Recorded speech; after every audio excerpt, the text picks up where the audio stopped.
Episode 72। हवेली की ऊंची दीवारों पर सुबह की धूप पड़ रही थी। परिंदों की चहचहाहट से वातावरण शांत दिख रहा था, लेकिन हवेली के अंदर सबके दिल अब भी उथल-पुथल से भरे हुए थे। पिछले दिनों की घटनाओं ने न सिर्फ हवेली का चेहरा बदल दिया था, बल्कि वहां रहने वालों की जिंदगी भी। रीवा, माया और आदित्य तीनों बरामदे में खड़े थे। चारों तरफ शांति थी, पर वो शांति किसी तूफान से पहले का सन्नाटा जैसी लग रही थी। रीवा ने गहरी सांस ली और कहा, आज पहली बार मुझे लगता है कि हवेली की सांसें बदली हैं, लेकिन कहीं ना कहीं ऐसा लगता है कि ये दीवारें अब भी कुछ छुपा रही हैं। माया ने उसके चेहरे की ओर देखते हुए धीरे से कहा, रीवा, तुम्हें पता है ना, ये हवेली सिर्फ ईंट पत्थरों का ढेर नहीं, बल्कि यहाँ की हर ईंट में कहानियां कैद हैं। शायद विक्रम का सच अभी पूरा बाहर नहीं आया। आदित्य ने दोनों की बात काटते हुए दृढ़ स्वर में कहा, सच जो भी हो, हम सब मिलकर उसका सामना करेंगे। अब डरने का वक्त नहीं है। उसी वक्त संध्या ने आकर कहा, रीवा, मुझे कल रात फिर से तहखाने की तरफ से अजीब आवाजें सुनाई दी, जैसे कोई अंदर चल रहा हो या कुछ खिसकाया जा रहा हो। सबके चेहरे पर चिंता की लकीरें उभर आईं। माया ने घबराते हुए कहा, लेकिन पुलिस ने तो तहखाने की जांच कर ली थी। उन्होंने कहा था कि वहां कुछ नहीं है। संध्या ने गंभीरता से कहा, हो सकता है पुलिस की नज़र से कुछ छुपा रह गया हो, पर मैंने वो आवाजें अपने कानों से सुनी हैं। आदित्य ने तुरंत निर्णय लिया, तो आज रात हम खुद वहां जाकर देखेंगे। अगर कोई राज अब भी बाकी है तो हमें वही मिलेगा। इसी बीच गांव से कुछ लोग हवेली के आंगन में आए। उनमें से एक बुजुर्ग ने घबराई हुई आवाज में कहा, बेटिया रीवा, हम गांव वाले बहुत परेशान हैं। कल रात फिर से हवेली के पास किसी ने अजीब परछाइयां देखी हैं और अब बच्चे भी डरकर घर से बाहर निकलने से मना कर रहे हैं। रीवा ने शांत स्वर में कहा, चिंता मत कीजिए काका, मैं वादा करती हूँ इस हवेली से अब कोई डर पैदा नहीं होगा। हम सब सच को सामने लाएंगे। गांव वाले कुछ राहत महसूस कर लौट गए, लेकिन उनके चेहरे पर अब भी बेचैनी साफ झलक रही थी। रीवा अपने कमरे में अकेली बैठी थी। हाथों में उसने पुराने दस्तावेज थामे हुए थे। उसमें हवेली की प्रॉपर्टी के नक्शे, पुराने सौदे और कुछ ऐसे हस्ताक्षर थे जिनके बारे में वो अब तक नहीं जानती थी। उसने खुद से बुदबुदाया, अगर ये दस्तावेज सच हैं तो हवेली के मालिकाना हक में और भी नाम शामिल हैं, लेकिन ये नाम छुपाए क्यों गए? क्या विक्रम अकेला नहीं था? उसकी आंखों में डर और दृढ़ता दोनों थे। दूसरी ओर माया भी चैन से नहीं बैठ पाई। उसने अपनी डायरी खोली और उसमें वो सब नोट्स लिखने लगी जो अब तक उन्होंने झेला था। विक्रम का सच, हवेली का तहखाना, दस्तावेजों में छुपे नाम, परछाइयों का रहस्य, ये सब किसी एक धागे से जुड़ा हुआ है, लेकिन वो धागा आखिर है कहाँ? आदित्य आंगन में खड़ा आसमान की तरफ देख रहा था। उसके चेहरे पर सख्त भाव थे। मुझे पता है विक्रम की बातें हवा में नहीं थी। असली सच अभी बाकी है, और ये हवेली जब तक अपने सारे राज नहीं उगल देगी, मैं चैन से नहीं बैठूंगा। दिन धीरे धीरे ढल रहा था। सूरज की लालिमा हवेली की दीवारों पर पड़ रही थी, जैसे आने वाले अंधेरे का संकेत दे रही हो। माया ने कहा, क्या हमें सच में आज रात तहखाने में जाना चाहिए? अगर वहां कुछ और हुआ तो? आदित्य ने उसकी ओर देखा और हल्की मुस्कान के साथ कहा, डर तो तभी खत्म होगा जब हम उसका सामना करेंगे, और अगर हवेली में अब भी कोई खेल चल रहा है तो हमें उसका पर्दाफाश करना होगा। रीवा ने दृढ़ता से कहा, मैं भी साथ चलूंगी। ये हवेली मेरी जिम्मेदारी है और मैं इसे अधूरे सच के साथ नहीं छोड़ सकती। आखिर रात आ गई। हवेली की लाइट्स मंद थीं और चारों तरफ अजीब सन्नाटा पसरा हुआ था। आदित्य, माया और रीवा तीनों हाथों में टॉर्च लेकर तहखाने की ओर बढ़े। दरवाज़ा चरमराता हुआ खुला। अंदर घुप अंधेरा और सीलन की बदबू थी। दीवारों पर पुरानी मकड़ियों के जाले लटक रहे थे। माया ने धीरे से कहा, यहीं से आवाज़ें आ रही थीं। संध्या ने सिर हिलाया और कहा, हाँ, कल रात मैंने यहीं कुछ खिसकने की आवाज़ सुनी थी। जैसे जैसे वो आगे बढ़े, फर्श पर उनके कदमों की आवाज़ गूंज रही थी। रीवा ने अचानक देखा कि कोने में पुरानी लकड़ी की अलमारी हटी हुई थी। उसने फुसफुसाकर कहा, देखो, ये अलमारी पहले यहाँ नहीं थी। आदित्य ने टॉर्च उस पर डाली। अलमारी के पीछे पत्थर की दीवार में दरार नजर आ रही थी। ये दरार जैसे पीछे कोई और कमरा हो, आदित्य ने कहा। उन्होंने मिलकर अलमारी हटाई और सचमुच दरार के पीछे पत्थर का एक गुप्त दरवाज़ा था जिस पर जंग लगे लोहे की कुंडी पड़ी थी। माया का दिल जोर जोर से धड़कने लगा। तो विक्रम सही था, हवेली के अंदर अब भी कुछ छुपा है। रीवा ने कांपते हाथों से दरवाज़ा छूते हुए कहा, क्या हम इसे खोलें? आदित्य ने गहरी सांस ली और कहा, हाँ, अब पीछे हटने का सवाल नहीं। जैसे ही उन्होंने कुंडी खींची, दरवाज़ा धीरे धीरे चरमराया। अंदर से ठंडी हवा का झोंका आया, जैसे सदियों से कैद कोई रहस्य बाहर निकलना चाहता हो। तीनों ने एक दूसरे की तरफ देखा। रीवा ने बुदबुदाया, ये हवेली आखिर और कितना राज छुपाएगी? आदित्य ने टॉर्च अंदर डाली। अंधेरे में पत्थरों की सीढ़ियां नीचे जाती दिखीं।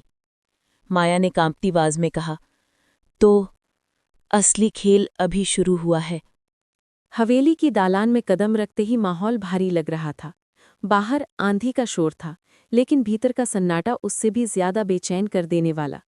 दीवारों पर टंगी पुरानी तस्वीरें जैसे किसी अदृश्य आंख से सबको देख रही थीं।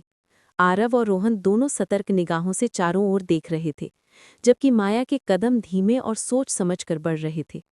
यहाँ कुछ तो है, माया बुदबुदाई। उसकी आंखें छत पर लगे झूमर से लेकर जमीन पर पड़ी धूल भरी कालीन तक घूम रही थी। रोहन ने हल्की मुस्कान के साथ कहा, हाँ, तुम्हारी इन्वेस्टिगेटिव प्रवृत्ति कह रही होगी। आरव ने बीच में ही टोका, ये मजाक का वक्त नहीं है रोहन, हम दुश्मन की जमीन पर खड़े हैं। इतना कहकर उसने अपनी जैकेट के अंदर हाथ डाला और पिस्टल की ठंडी धातु को पकड़ लिया। उसकी पकड़ में उतनी ही सख्ती थी जितनी उसकी आंखों में। ऊपर से हल्की सी चिरचिराहट की आवाज आई। सबने एक साथ गर्दन उठाकर देखा।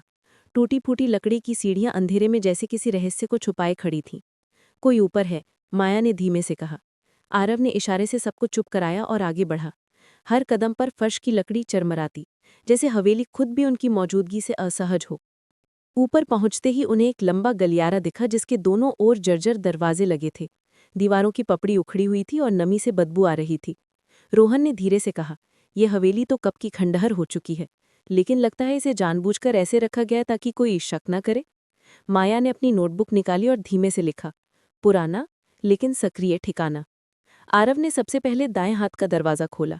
अंदर धूल और मकड़ी के जालों से भरा कमरा था, पर एक चीज अजीब थी। मध्य में रखी लोहे की मेज। मेज पर पुराने नक्शे फैले हुए थे। आरव ने एक नक्शा उठाया।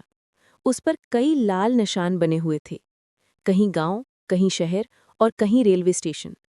ये लोग सिर्फ हवेली तक सीमित नहीं हैं, ये तो पूरे इलाके में फैले हुए हैं, आरव ने बौहें चढ़ाते हुए कहा। माया ने नक्शे पर ध्यान से देखा। उसकी नज़र एक विशेष बिंदु पर अटक गई, जयपुर सेंट्रल बैंक पर बना गोल निशान। ये देखो, बैंक क्यों चिन्हित किया है? उसने पूछा। रोहन ने कंधे उचकाए। शायद उनका अगला निशाना। तभी माया की नज़र मेज के कोने पर पड़ी एक काली चमड़े की डायरी पर गई। उसने सावधानी से उसे खोला।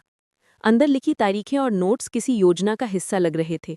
हर पेज पर सिर्फ समय और स्थान लिखा था, साथ ही अजीब कोड वर्ड्स। ये डायरी बहुत महत्वपूर्ण है, माया ने कहा। आरव ने डायरी उठाई और अपनी जैकेट में रख ली। ये हमारे पास सबसे बड़ा सबूत हो सकता है।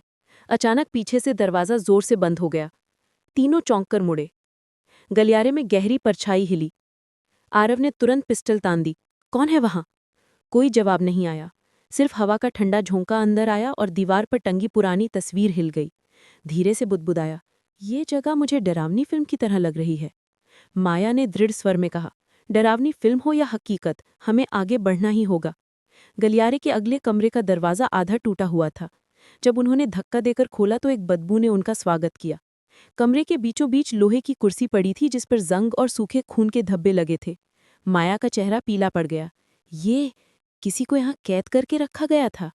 आरव ने गहरी सांस ली और चारों ओर देखा। दीवारों पर अजीब प्रतीक बने थे, त्रिकोण, वृत्त और अर्धचंद्र। ये कोई गुप्त संगठन के चिन्ह लगते हैं, रोहन ने कहा।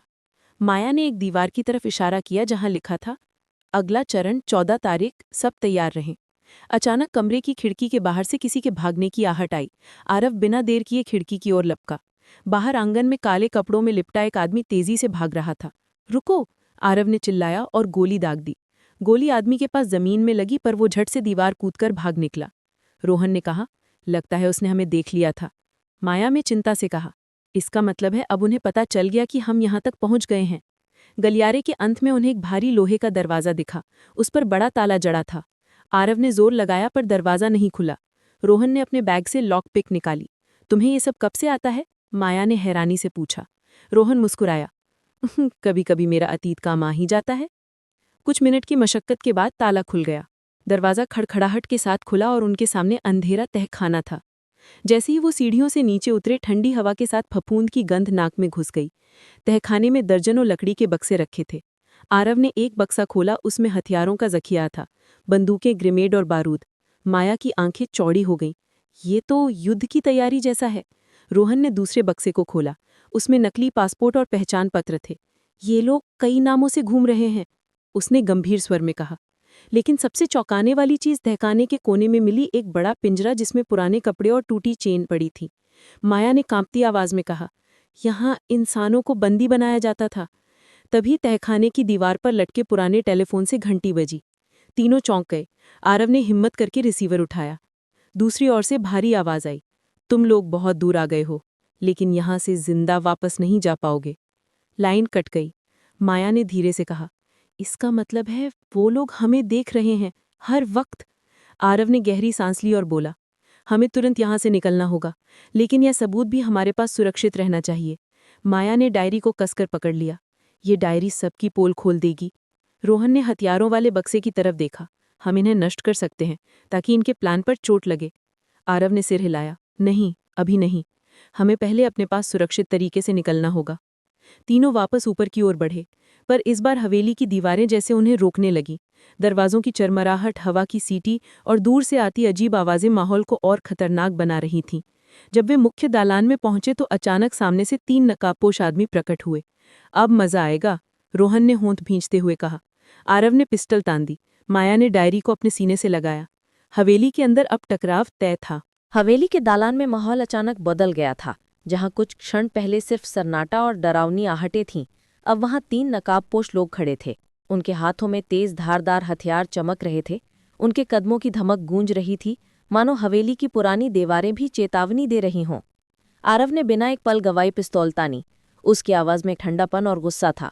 पीछे हट जाओ वरना अंजाम बुरा होगा। नकाबपोशों में से एक ने खौफनाक हंसी के साथ जवाब दिया, तुम्हें लगता है कि यहाँ से इतनी आसानी से निकल पाओगे? अब तुम फंस चुके हो। रोहन आगे बढ़ा और अपनी जेब से चाकू निकाल लिया। उसकी आंखों में शरारती चमक थी। लगता है आज थोड़ी बॉडी एक्सरसाइज हो ही जाएगी। माया बीच में खड़ी थी, दोनों हाथों से डायरी को सीने से लगाए। उसका दिल जोरों से धड़क रहा था, लेकिन उसके चेहरे पर डर से ज्यादा दृढ़ता थी। अचानक एक नकाबपोश आरव की तरफ झपटा। उसकी तलवार की धार सीधे आरव के कंधे की ओर थी, लेकिन आरव ने समय रहते साइड में हटकर बचाव किया और पिस्तौल का बट उसके सिर पर मारा। आदमी कराहते हुए जमीन पर गिर पड़ा। रोहन ने दूसरे पर धावा बोला। दोनों के बीच हाथापाई शुरू हो गई। लकड़ी की कुर्सियां और टूटी मेजें एक एक कर बिखरने लगीं। तीसरा नकाबपोश माया की तरफ बढ़ा। माया के पास न हथियार था न ताकत, लेकिन उसने हिम्मत नहीं हारी। उसने झट से पास रखी लोहे की छड़ी उठाई और पूरी ताकत से वार किया। छड़ी आदमी के हाथ पर लगी और उसका हथियार नीचे गिर पड़ा। पीछे हटो, माया चिल्लाई। उसकी आवाज कांप रही थी, मगर उसमें डर से ज्यादा गुस्सा था। कमरे में चारों तरफ हड़कंप मच गया। हवेली की पुरानी खिड़कियां हवा के दबाव से धड़धड़ा उठीं। झूमर जोर से हिलने लगा। आरव ने फिर गोली चलाई, लेकिन नकाबपोश दीवार के पीछे छुप गया। गोली दीवार में धंस गई और धूल उड़ गई। रोहन ने अपने प्रतिद्वंदी को लात मारकर गिराया और हाँफते हुए बोला, ये लोग आम गुंडे नहीं हैं, ट्रेनिंग शुदा लगते हैं। आरव ने जवाब दिया, और ये सबूत है कि हम सही जगह पर आए हैं। माया ने तुरंत डायरी को अपनी बैग में डालकर जिप बंद किया। उसके भीतर डर तो था, लेकिन उसे ये भी एहसास हो गया था कि ये डायरी ही सबकी कुंजी है। आरव ने चारों ओर नजर घुमाई। यहाँ लड़ते रहना बेकार है, हमें बाहर निकलना होगा। रोहन ने हंसते हुए कहा, तो फिर एक आखिरी चाल चलनी पड़ेगी। उसने पास रखी मेज पर पड़ा लैंप उठाया और जमीन पर पटका। तेल फैल गया और आग की लपटें उठीं। नकाबपोश पीछे हट गए। अब, आरव चिल्लाया। तीनों दरवाजे की ओर दौड़े, लेकिन नकाबपोशों ने भी पीछा करना शुरू कर दिया। गलियारे में दौड़ते समय उनके कदमों की गूंज हवेली के भीतर गड़गड़ाहट जैसे सुनाई दे रही थी। सीढ़ियां चढ़ते उतरते वक्त हर लकड़ी का पटरा चीखता, जैसे कह रहा हो, रुको, यहां से बाहर मत जाओ। माया की नजर अचानक दीवार के कोने पर पड़ी जहां एक पुराना कपड़ा लटक रहा था। कपड़ा हटा तो पीछे एक गुप्त दरवाजा दिखा। इधर, माया ने चिल्लाते हुए कहा। आरव और रोहन उसके पीछे दौड़े। दरवाजा धक्का देकर खोला तो अंदर एक लंबी सुरंग जैसी जगह थी। अंधेरा घना था, लेकिन यही उनका एकमात्र रास्ता था। चलो जल्दी, आरव ने आदेश दिया। वे तीनों अंदर घुसे और दरवाजा पीछे से बंद कर दिया। नकाबपोशों की आवाजें बाहर से सुनाई दे रही थी। उन्हें पकड़ो, वे सुरंग में घुसे हैं। सुरंग लंबी और संकरी थी। दीवारों पर नमी टपक रही थी जिससे उनका हर कदम फिसलता हुआ लगता। हवा इतनी भारी थी कि सांस लेना मुश्किल हो रहा था। माया ने धीमे स्वर में कहा, ये सुरंग कहाँ जाएगी? रोहन ने मजाक करने की कोशिश की, कहीं सीधे नरक में ना पहुंचा दे। आरव ने गुस्से में उसे घूरा, चुप रहो और चलते रहो। अचानक सुरंग के बीच में उन्हें एक पुराना लोहे का दरवाजा मिला। दरवाजा आधा टूटा हुआ था और उस पर खून जैसे धब्बे थे। माया कांप गई। ये तो किसी ने यहाँ। आरव ने उसकी बात बीच में ही काट दी। सोचने का वक्त नहीं है, इसे खोलो। दरवाजे के अंदर एक छोटा सा कमरा था। वहां दर्जनों पुराने कागजात, नक्शे और रजिस्टर रखे थे। दीवार पर टंगी तस्वीरें देखकर माया की आंखें चौड़ी हो गई। तस्वीरों में कई लोग थे और उनमें से कुछ जाने पहचाने चेहरे भी थे। स्थानीय नेता, पुलिस अधिकारी और बड़े व्यापारी। ये सब इसमें शामिल हैं? माया ने हैरानी से कहा। आरव ने गुस्से से मुट्ठी भींची। हाँ, और अब हमें समझ आया कि ये गैंग इतना ताकतवर क्यों है। रोहन ने कागजात उठाते हुए कहा। ये सबूत दुनिया हिला देंगे। तभी सुरंग के पीछे से नकाबपोशों के आने की आहट गूंजने लगी। वे आ रहे हैं, माया चिल्लाई। आरव ने तुरंत कुछ कागजात अपनी जैकेट में भर लिए और बोला, चलो अब देर नहीं कर सकते। वे तीनों फिर से सुरंग में दौड़ पड़े। कुछ देर दौड़ने के बाद सुरंग का अंत दिखा। आगे हल्की सी रोशनी झलक रही थी। निकास, रोहन ने खुशी से कहा। वे पूरी ताकत से दौड़े और बाहर आ पहुंचे। बाहर खुला जंगल था। हवा ताजी थी, लेकिन पीछे से नकाबपोशों की चीखें अभी भी सुनाई दे रही थीं। आरव ने गहरी सांस लेते हुए कहा, अब हमें शहर पहुंचना होगा। ये सबूत सुरक्षित करने हैं। माया ने डायरी को फिर से कसकर पकड़ा और धीरे से बुदबुदाई। यही हमारी ढाल है और यही तलवार भी। लेकिन जैसे ही वे जंगल के बीच से निकलने लगे, सामने सड़क पर काली एसयूवी गाड़ियां आकर रुक गईं। उनमें से हथियारबंद लोग बाहर निकले। आरव, गाया और रोहन ठिठक गए। आरव ने पिस्तौल निकाली, रोहन ने चाकू संभाला और माया ने अपनी बैग को कसकर पकड़ा। हवा में तनाव इतना गाढ़ा था कि सांस लेना मुश्किल हो रहा था। सामने खड़े आदमी ने नकाब हटाया और उसका चेहरा देखकर माया के पैरों तले जमीन खिसक गई। ये तो वही है। उसकी आवाज कांप गई। आरव और रोहन की आंखें भी हैरानी से फैल गई। जंगल की सुनसान सड़क पर काली एसयूवीज की कतार खड़ी थी। हेडलाइट्स की तेज रोशनी में हवेली से भागे आरव, माया और रोहन पूरी तरह फंसे हुए नजर आ रहे थे। उनके सामने हथियारबंद लोगों का झुंड था। धीरे धीरे उनमें से एक आदमी आगे बढ़ा। उसने अपना नकाब हटाया। माया ने जैसे ही उसका चेहरा देखा, उसके मुंह से चीख निकल पड़ी। तुम! आरव की आंखें सिकुड़ गईं। वो शख्स और कोई नहीं बल्कि करण मल्होत्रा था, आरव का पुराना दोस्त और कभी बिजनेस पार्टनर। तुम! आरव ने गुस्से में पिस्तौल और मजबूती से थाम ली। तुम्हें सबके पीछे हो? करण ने ठंडी मुस्कान के साथ जवाब दिया। आरव, दोस्ती और दुश्मनी की परिभाषा अब तुम्हें समझ आनी चाहिए। तुमने सोचा था कि सिर्फ तुम ही खेल के मास्टर होगे। असली खेल तो मैंने खेला है। माया के हाथ कांप रहे थे। वो समझ नहीं पा रही थी कि करण को हवेली और डायरी के बारे में सब कैसे पता चला। उसने डर और गुस्से से भरकर कहा, तुम ये सब क्यों कर रहे हो? तुम्हें इन निर्दोष लोगों से क्या चाहिए? करण की नज़र माया पर पड़ी। उसकी आंखों में खतरनाक चमक थी। माया, ये खेल निर्दोष और दोषी का नहीं, ताकत और काबू का है। और ये डायरी, ये कागजात, ये सब मुझे वो ताकत देंगे। एसयूवीज के आसपास खड़े हथियारबंद लोग धीरे धीरे गोल घेरा बनाते हुए आगे बढ़ रहे थे। रोहन ने हंसते हुए माहौल हल्का करने की कोशिश की। लगता है अब हम वीआईपी ट्रीटमेंट वाले मेहमान हैं, चारों तरफ स्वागत कमेटी। लेकिन उसके मजाक में भी डर की झलक साफ थी। आरव ने माया और रोहन की ओर बिना देखे कहा, पीछे हटो, जो भी हो डायरी और सबूत सुरक्षित रहने चाहिए। करण ने हाथ उठाकर इशारा किया। उसके लोग रुक गए। आरव, मुझे वो डायरी दे दो, तुम्हारी जान बच जाएगी, वरना तुम्हें पता है कि मेरे लोग दया नहीं करेंगे। आरव ने आंखों में ठंडा गुस्सा भरकर कहा, तुम मुझे जान से मार सकते हो करण, लेकिन ये डायरी मैं तुम्हें कभी नहीं दूंगा। करण के इशारे पर उसके लोग आगे बढ़े। आरव ने पिस्तौल से चेतावनी में गोली चलाई। गोली एसयूवी की हेडलाइट तोड़ते हुए चिंगारी के साथ फूटी। रोहन ने तुरंत हमला किया। वो पास खड़े एक आदमी पर झपटा और उसके हाथ से बंदूक छीन ली। माया ने पास रखी बड़ी लकड़ी की टहनी उठाई और अपनी पूरी ताकत से दूसरे आदमी पर मारी। जंगल में गोलीबारी और चीखों की आवाज गूंजने लगी। पक्षी उड़कर आसमान में बिखर गए। आरव ने करण की तरफ सीधा निशाना साधा। पीछे हट जाओ करण, नहीं तो अगली गोली सीधे तुम्हारे सीने में होगी। करण हंसा। तुम्हारे पास सिर्फ कुछ गोलियां हैं आरव, मेरे पास पूरी फौज है, देखते हैं कितनी देर टिकते हो। उसके इशारे पर हथियारबंद लोग एक साथ गोलियां चलाने लगे। आरव, रोहन और माया पास के पेड़ों के पीछे छिप गए। गोलियों की बौछार से पत्ते और लकड़ियां बिखरने लगी। माया कांपते हुए बोली, हम यहां से कैसे निकलेंगे? आरव ने दांत भींचकर कहा, लड़कर, यही एक रास्ता है। गोलियों की गड़गड़ाहट के बीच तीनों धीरे धीरे झुकते हुए आगे बढ़े। रोहन ने अपने अंदाज में कहा, अगर हम बचे तो कसम है आज के बाद जिम जाने की जरूरत नहीं होगी, ये भागदौड़ ही काफी है। आरव ने उसे गुस्से से घूरा, चुप रहो और भागो। वो तीनों दौड़ते हुए जंगल की और गहराई में घुस गए, लेकिन करण के लोग उनके पीछे पीछे आ रहे थे। कुछ दूरी पर तेज बहती नदी की आवाज सुनाई दी। माया ने राहत की सांस ली। अगर हम नदी पार कर लें तो शायद पीछा छुड़ा पाएं। आरव ने सिर हिलाया, ठीक है, लेकिन सावधान रहना। तीनों दौड़ते हुए नदी किनारे पहुंचे। पानी बहुत तेज था, लेकिन पीछे से आती गोलियों की आवाज उन्हें मजबूर कर रही थी। रोहन ने हंसते हुए कहा, तो अब तैराकी प्रतियोगिता शुरू हो गई। आरव ने बिना समय गंवाए नदी में छलांग लगाई। माया और रोहन ने भी उसका पीछा किया। नदी की धार बहुत तेज थी। माया पानी में बहते बहते कई बार डगमगाई, लेकिन आरव ने उसका हाथ पकड़ लिया। माया, हिम्मत मत हारो। रोहन हांफते हुए बोला, अगर हम बचे तो वादा करता हूं मैं कसम से स्विमिंग क्लास ज्वाइन करूंगा।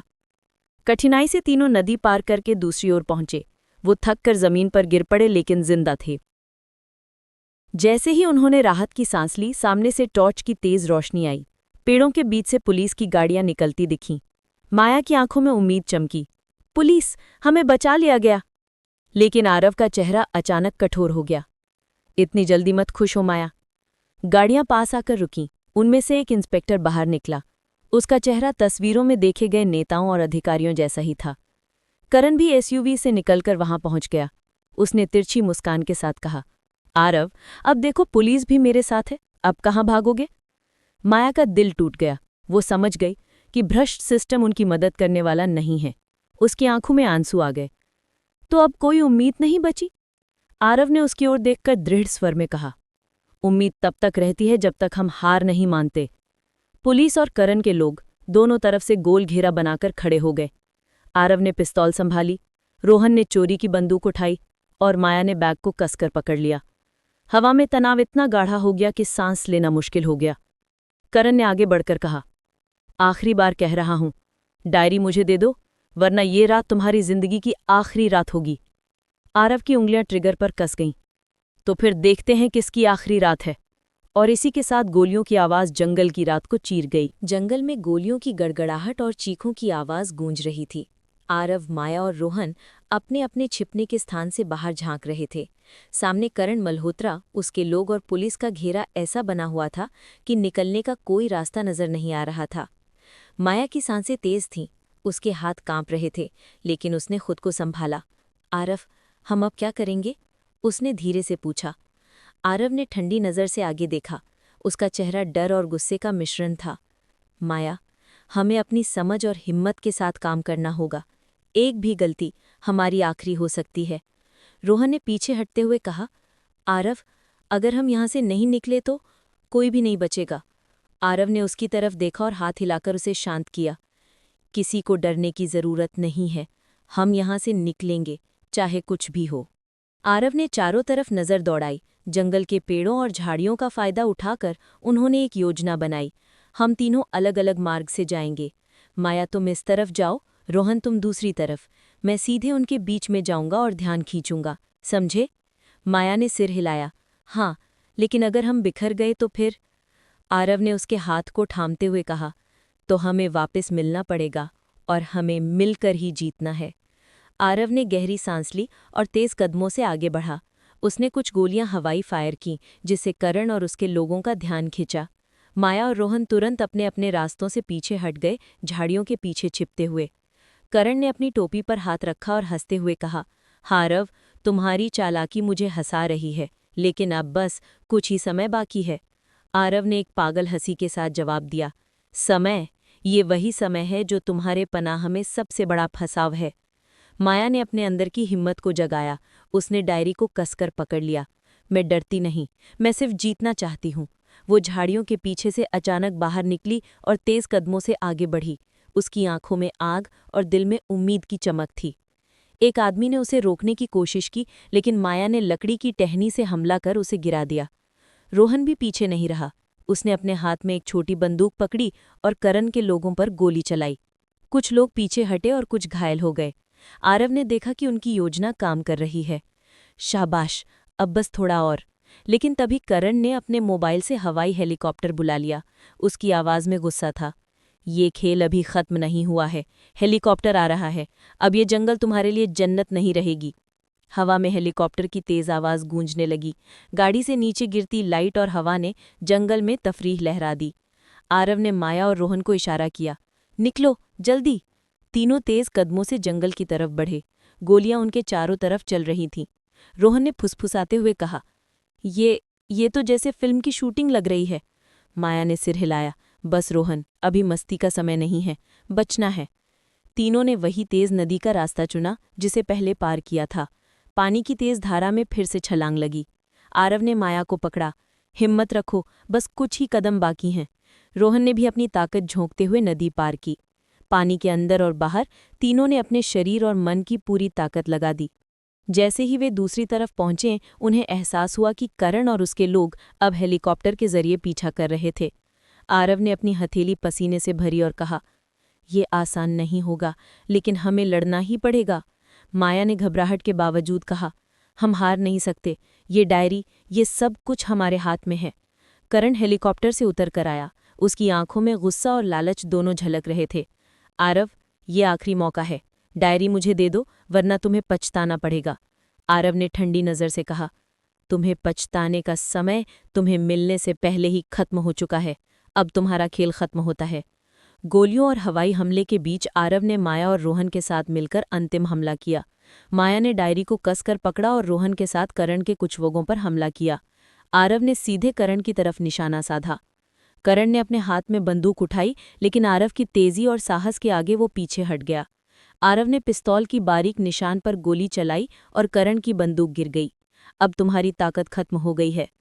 करण को पुलिस ने पकड़ लिया। वो जमानत की उम्मीद छोड़ चुका था। अंत में जंगल की खामोशी ने वापस अपनी जगह ली। गोलीबारी और चीखें समाप्त हो गईं। माया ने आरव की तरफ देखकर कहा, हमने कर दिखाया। आरव ने मुस्कुराते हुए उसका हाथ थाम लिया। हाँ माया, और अब कोई भी हमें रोक नहीं सकता। रोहन भी हंसते हुए बोला, लगता है आज के बाद हम किसी भी जंगल की रेस्क्यू टीम को मात दे सकते हैं। तीनों ने डायरी और सबूत सुरक्षित रखे। पुलिस ने करण और उसके गैंग को पकड़ लिया। आरव ने माया की आंखों में देखकर कहा, अब ये डायरी सिर्फ हमें नहीं, बल्कि सच्चाई और न्याय के लिए भी है। माया ने मुस्कुराते हुए जवाब दिया, और हम इसे कभी गलत हाथों में नहीं आने देंगे। जंगल की रात अब शांत थी। सूरज की पहली किरण धीरे धीरे पेड़ों के बीच से झांक रही थी। तीनों थके हुए लेकिन जीत के जश्न में एक नई उम्मीद और नए जीवन की ओर बढ़ रहे थे। आरव ने गहरी सांस ली। ये लड़ाई खत्म हुई, लेकिन हमारी कहानी अभी शुरू हुई है। माया ने उसका हाथ थामते हुए कहा, सही कहा, और इस बार हम पूरी तरह से साथ हैं। रोहन ने हंसते हुए कहा, तो फिर अगले साहसिक कार्य की तैयारी। आरव और माया ने एक दूसरे को देखा और मुस्कुराए। नया दिन, नई शुरुआत और नए अवसर।